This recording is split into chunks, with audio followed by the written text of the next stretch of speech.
Océan 8, film au casting féminin 4 étoiles, est diffusé ce 5 février sur TF1.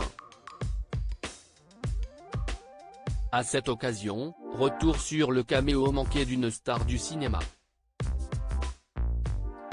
Exit George Clooney et autres Brad Pitt, place à Sandra Bullock et son gang de braqueuses. Le spin-off 100% féminin de Ocean 11 est diffusé ce dimanche 5 février sur TF1.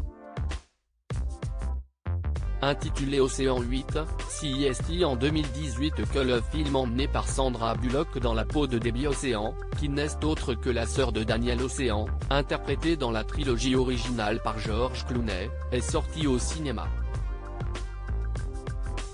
Dans ce long métrage signé Gary Ross, l'héroïne recrute une équipe de choc pour réaliser le plus gros braquage de sa vie.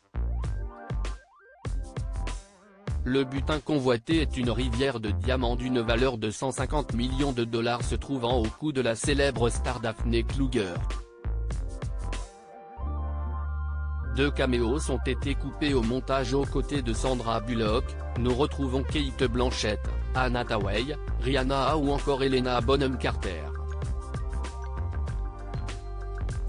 Océan 8 bénéficie également de la présence clin d'œil de stars de la trilogie avec George Clooney, à savoir Elliot Gould, alias Ruben Tishkoff, et Shao Bo-chin, alias Yen.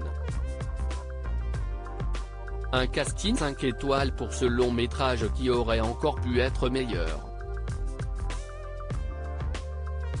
En effet, il était prévu qu'un personnage de la trilogie de Steven Soderbergh fasse un petit caméo dans ce film. Avant le tournage, il avait été annoncé que Linus Caldwell, incarné par Matt Damon, ferait une courte apparition dans Océan 8. Malheureusement, son caméo a été coupé au montage. Celui de Karl Reiner, Saul Bloom, n'a pas non plus été conservé.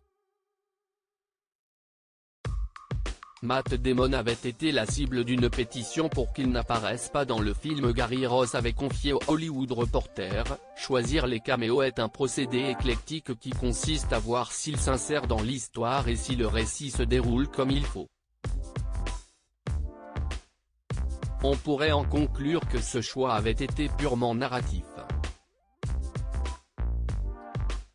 Mais, pour certains, l'absence de l'interprète de Jason Bourne s'expliquerait à cause de la pétition postée en ligne fin 2017, cherchant à contrer sa présence dans le film à un moment où il était plongé dans l'affaire Harvey Weinstein.